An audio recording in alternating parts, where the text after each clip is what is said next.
I was always interested in this quirky shape. It was an unusual car. The feeling came, well, it's not really a proper Porsche. But in fact, as time went by, and as we'll see, it could indeed be a proper Porsche. It is now much sought after.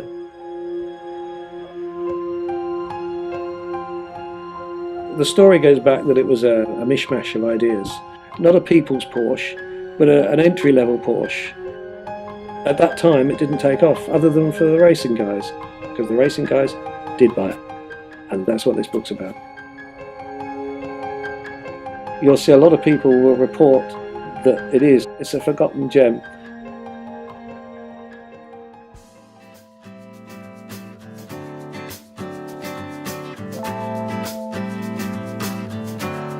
Some people say 914, some people say 914, and the people that got them call themselves 14ers.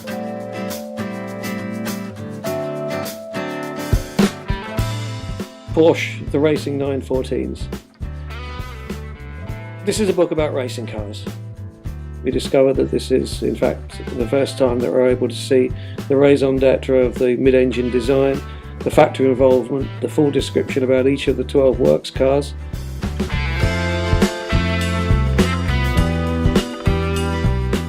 Race records with details of over 600 races in Europe involving the 914s, over 250 in the USA, and 150 rallies in Europe. So far, the untold story of what is really an almost forgotten model from Porsche.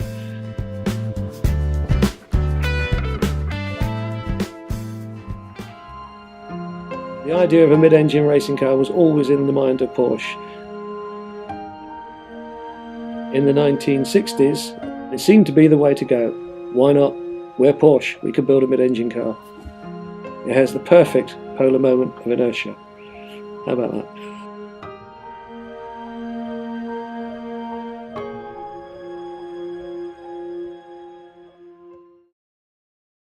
The Porsche family and the Volkswagen people were very close together anyway, family ties within the companies. And so they got together and thought, well, we'll build a car together. And that was the initial plan. And of course, it would be mainly of Volkswagen parts, because this was all the parts that were available for that kind of car. They didn't want to make it too expensive, so therefore the cost came into it, and this was the thing to use. When it came out, after a lot of ups and downs and difficulties with the people unfortunately passing away, illness, new management, financial situation, when the car eventually came out, although a lot of work had gone into design, it was at least a year and a half behind what it should have been. And at that time, it was primarily virtually all Volkswagen parts.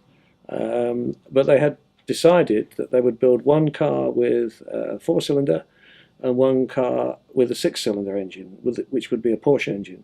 And it didn't matter whether it got Volkswagen or Porsche. The marketplace in America and over in the UK, people thought, well, this is a Volkswagen. It's not a Porsche, but it's got a Porsche badge on it. So the idea is that really it's okay, but it's been really a Volkswagen and it's not a Porsche. But in fact, if they thought about it, the Porsche 356 that first came out was mostly Volkswagen parts anyway. And in addition to that, the Volks with the Carbon Body Company, they were manufacturing the Porsche 911 body shells alongside of the shells for the 914, and they were all going on the same truck across to Porsche to have the six-cylinder engine put in. So there was a lot of Porsche going into it, and of course the six-cylinder car had Porsche front suspension as opposed to the Volkswagen suspension, which was on the 914. And that's the reason, really, why, because of the amount of Volkswagen parts, the Americans thought, well, the Porsche is an expensive car, it's an elite car, whereas the Volkswagen is for the lower end of the market. And yet they were trying to sell them out of the same dealerships.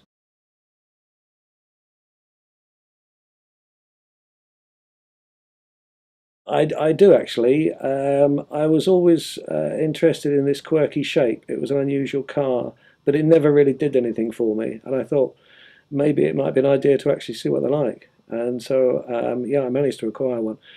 It's a fantastic little car. Mine, unfortunately, is not a six-cylinder. Their prices have gone skyrocketing for those. But mine's a 2-litre, 4-cylinder, and it's quick enough, and it handles wonderfully. Absolutely brilliant. Great cars.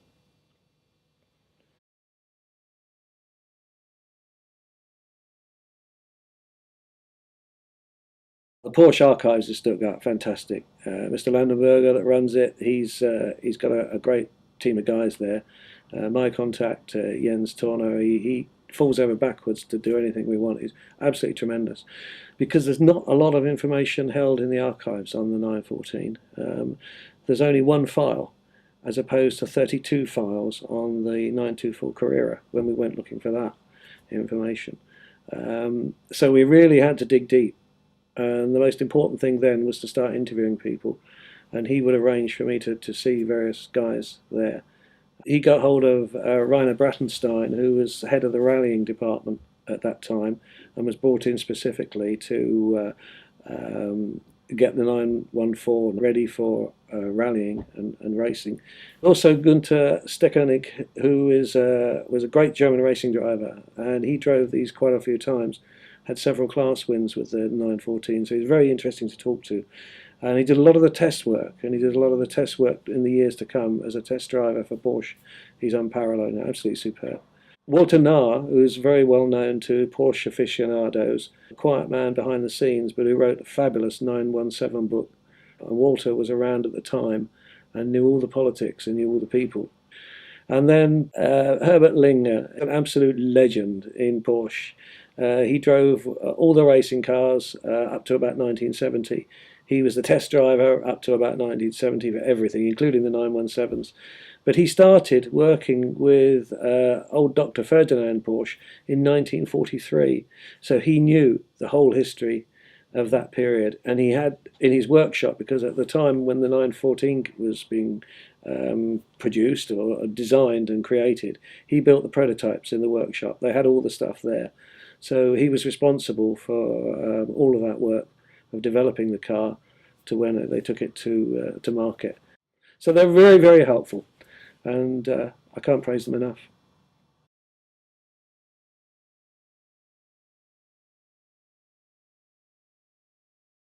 Now, this is going to surprise a lot of people because there's going to be now probably two generations. Anybody born after 1970, when the car was in its heyday, 1970 to 76, and really for racing only from 70 to 74 on the international stage.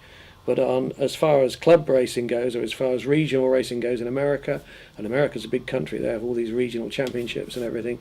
This was really big for them. They raced a lot of them.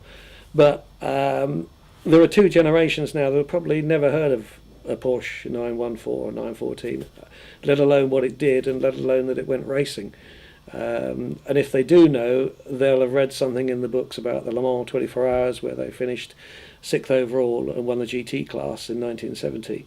Quite incredible. That was the first year that Porsche actually won Le Mans outright as well, that year, with Hans Hermann and Dickie Atwood. And then the next one that most people will know about is the Monte Carlo Rally, where they entered three cars, and one of them, the Bjorn Valdegard car, came third, equal with Alpine Renault. And their greatest achievement was winning the Marathon de la Route, or what's known as now as the 86 Hours of the Nürburgring. Porsche wanted to expand their sales further in America. And of course, Volkswagen had already got a huge marketing setup already organised over in America. But they didn't want to go racing with the Porsches. So there's a guy who was working with Porsche at that time by the name of Joe Hoppen. He became the mastermind for the new Porsche plus Audi, and it was a plus sign, Porsche Audi operation in America. And they set up three teams to run in the SCCA classes. One was going to be run by Richie Ginther in the West Coast. There was three cars in the middle of the states, because America being a huge country, they've got to cover quite a lot of regions, being run by Art Bunker. And on the East Coast, you had Brumos, that was being run by Peter Gregg. And they each had various drivers driving with them. Now, Joe put a lot, and Porsche put a lot of money into these three teams. And they were so successful that they were practically banned the next year because the cars were too good. And they were taking these cars, taking them apart, taking the engines apart, and completely rebuilding them as proper racing cars. And this is where the development started to come. Porsche itself only did a little bit of development in Germany, but most of the development for the racing cars came from America.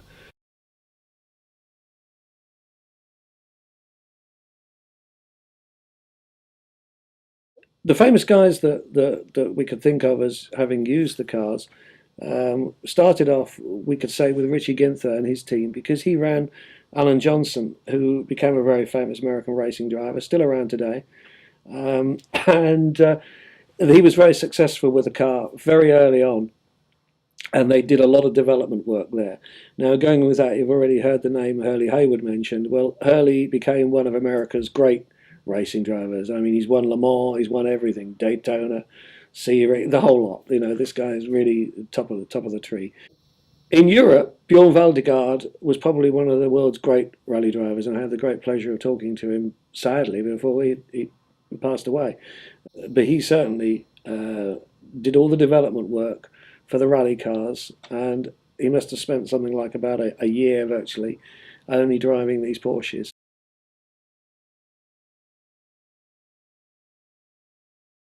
The reason for writing the 914 book came out of a meeting 2 or 3 years ago in Stuttgart with Jürgen Barth, and I said, "What should I do next, Jürgen?" And he said, "Why don't you do a 914 book?" And I said, "Surely there's been lots of others. There's, I think, certainly 3 or 4 German books about the 914 Porsche, but none of them covered racing." And he said, "Well, why don't we do a racing book?" And I started to look, and so we found something like 3,000, 4,000 entries for Porsche 914s, some called VW Porsche, some called Porsche. But out of those, we started to see that, in fact, the car was quite successful in many places. But it was successful in a small scale at the international level, but at club level, hill climbing, sprinting, rallies, regional rallies in Europe, an enormous amount of people were using the 914s, and they were always getting on the podium. And the fact with the 914 was it was a car which was developed, as it were, under a cloud and in a bit of a mish-mashy way to begin with, that turned out to actually be a significant seller and a significant car for the small guys starting racing or starting rallying. It wasn't expensive. It was easy to tune because it had Volkswagen engines. If you were lucky, you got the 6-cylinder from Porsche, which was powerful enough and could be made really powerful. 250 horsepower is nothing out of that engine once you've got it developed a bit. And in fact, even with the 4-cylinder ones, there are guys in America now that are getting well in excess of 280 horsepower. More, in fact. Wayne Baker over there has developed some of these engines to really develop huge horsepower. They're turbocharged and everything now, some of the ones that are racing. And that's the longevity of it. This car started in 1970. It was used extensively. It handles well. It handles brilliantly. So it's to sum up, it's a car which is, it's still, in many cases, the 4-cylinder one's not expensive. It's an interesting, quirky design because it was from the 1960s, 1970s, an unusual shape, so it stands out. It's a car that very few people know about or have ever seen, even over here. There's only about 300, I think, maximum in the UK, even at the moment. There's a lot in America, and quite a few coming over from America. So it is a car which is manoeuvrable, it handles well, it's got lots of space because you've got a boot in the back and a boot in the front. Easy to maintain because of the parts are all available, and so long as they're looked after, because they did go rusty. This is pre-galvanization days, so you do have to look after them. But it's a car for everybody to use, a car for the racing guys, or a car for people to drive on the road. In America, there's still to be seen racing today, and in the book we cover the whole period from the start and commencement with the factory team to when the cars began to filter down to the racing guys and the rallying guys, and then all of the racing in America. And it's set up in chapters so that we've got racing in Europe, racing in America, rallying in Europe. And one of the most important things that came out of all of this was talking again, as I mentioned, with Herbert Linger. Herbert was the first guy to develop the safety car. And there's a whole chapter in the book dedicated to the safety car.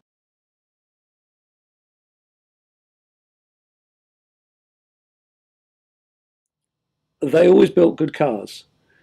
The 911 was a good car, still is, and that's why we still see it on the road today.